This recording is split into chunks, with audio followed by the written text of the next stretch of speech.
I stood at my office window, 40 stories above Manhattan, watching my family's car pull up to the building. Even from this height, I could recognize my sister Olivia's perfect posture as she stepped out, followed by my parents. They had no idea they were about to walk into a meeting with the daughter they'd disowned 10 years ago. My assistant's voice crackled through the intercom. "Ms. Bennett, the Eastwood financial team has arrived for the merger meeting. Send them to the main conference room," I replied, smoothing my Armani suit. "I'll be there in 5 minutes." 10 years. A decade since that night when my family had thrown me out, all because I'd chosen computer science over joining the family's financial firm. The memory was still sharp as glass. "No daughter of mine is going to waste her life playing with computers." My father's voice had boomed through our mansion's mahogany-paneled study. "The Eastwood name means something in this city. We're bankers, not tech support." I was 18, fresh out of high school, clutching my MIT acceptance letter like a shield. "Dad, please, technology is the future. I can build something meaningful." Meaningful. My mother's laugh had been cold as winter. "Your sister is already managing client portfolios, and you want to sit in a basement writing code."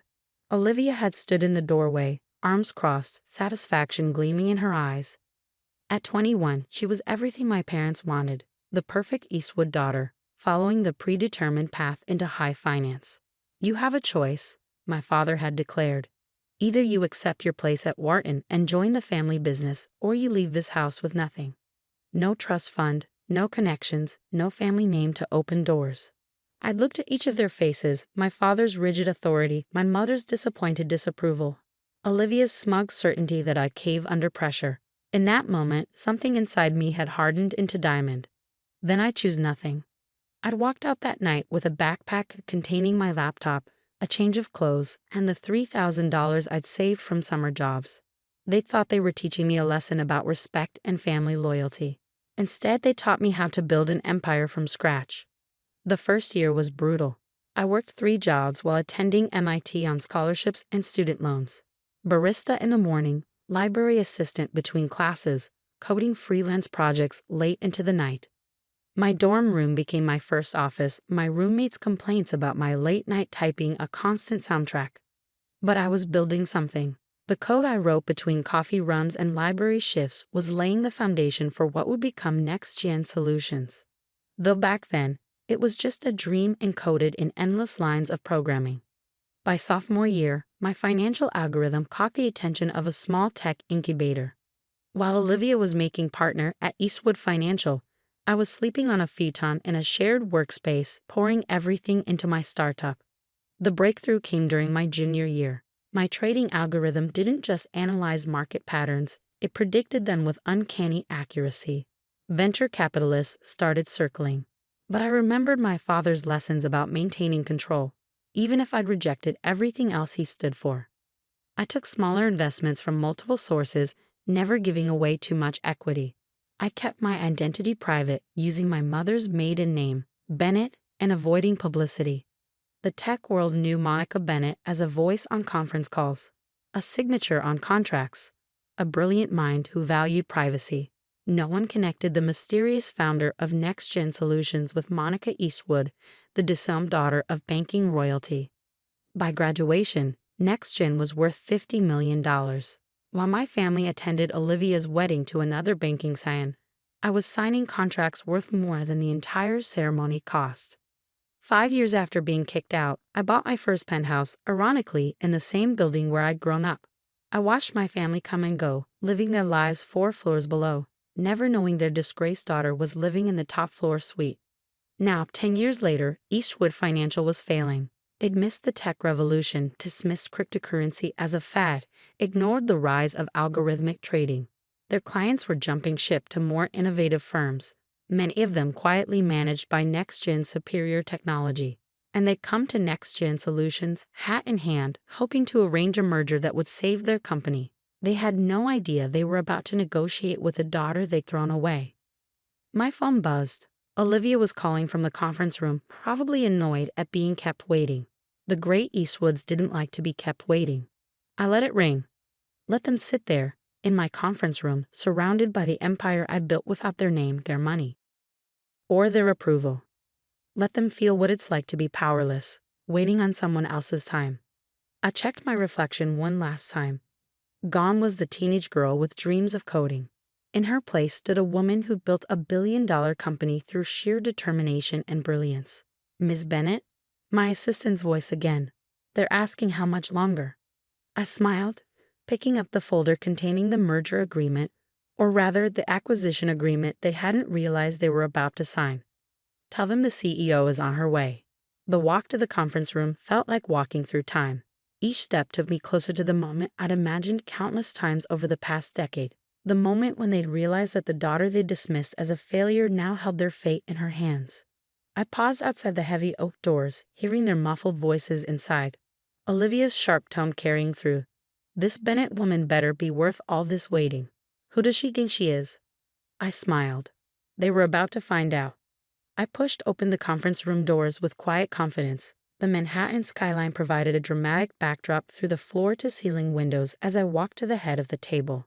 My family's expressions shifted from annoyance to confusion to absolute shock. My father half rose from his chair, his face draining of color. My mother's hand flew to her throat. Olivia's mouth actually fell open, her perfect composure shattering. "Monica," she whispered. "Hello, family." I set my folder down carefully. "Or do you prefer to keep this strictly professional? Miss Bennett works too." This is impossible," my father stammered. "You're Monica Bennett, the founder of NextGen." I smiled, taking my seat, surprised to see what playing with computers can accomplish. My mother found her voice. "But all these years, you've been here in New York?" "In the penthouse 4 floors above you, actually." I opened my folder, enjoying their stunned expressions. "Now shall we discuss the merger, or rather, the acquisition?" "Acquisition?" Olivia's voice cracked. "What do you mean, acquisition?"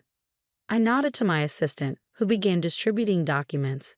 NextGen Solutions has already acquired a controlling interest in Eastwood Financial through various shell companies over the past year. This meeting isn't to negotiate a merger. It's to discuss the terms of your surrender. My father's face turned red. "You can't do this. We're family." "Family?" I cut him off sharply. "You lost the right to that word 10 years ago. Remember? No daughter of mine is going to waste her life playing with computers." Those were your exact words, weren't they? Silence fell over the room. Even our lawyers seemed to hold their breath.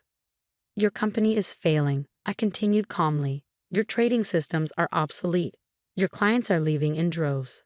Half of them have already secretly transferred their accounts to firms running NextGen's technology." I stood up, walking to the window. "You kicked me out for choosing technology over banking. Now technology is going to swallow your bank whole." "Monica, please," my mother tried, her voice honey sweet. "We can work this out as a family. We were wrong about you, obviously. Look at everything you've built." I turned back to face them. "Everything I built without you. Without your name, your connections, your money. That's what makes this so delicious. I succeeded not in spite of you throwing me out, but because of it."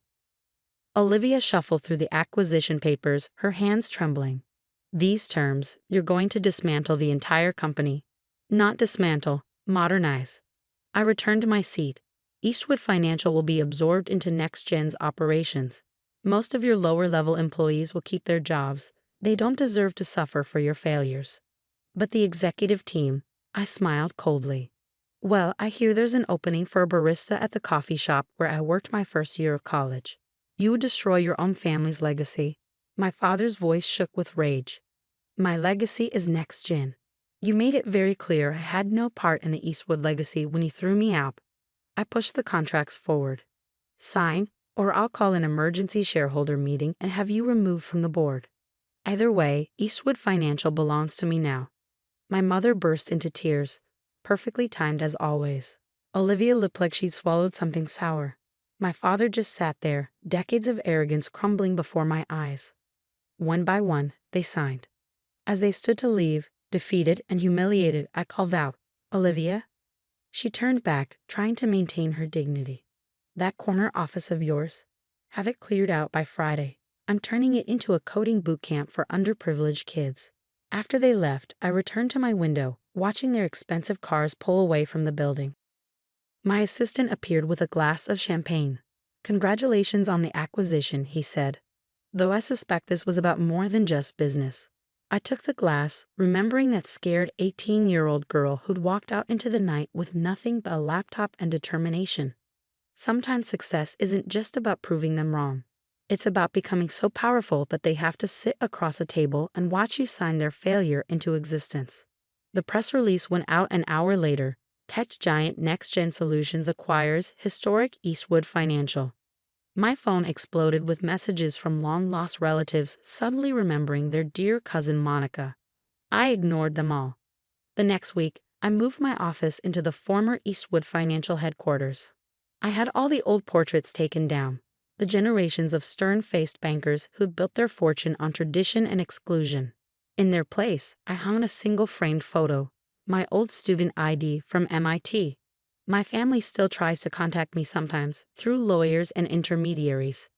They want to reconcile now that I'm worth billions, but I learned long ago that true family doesn't have a price tag. The company?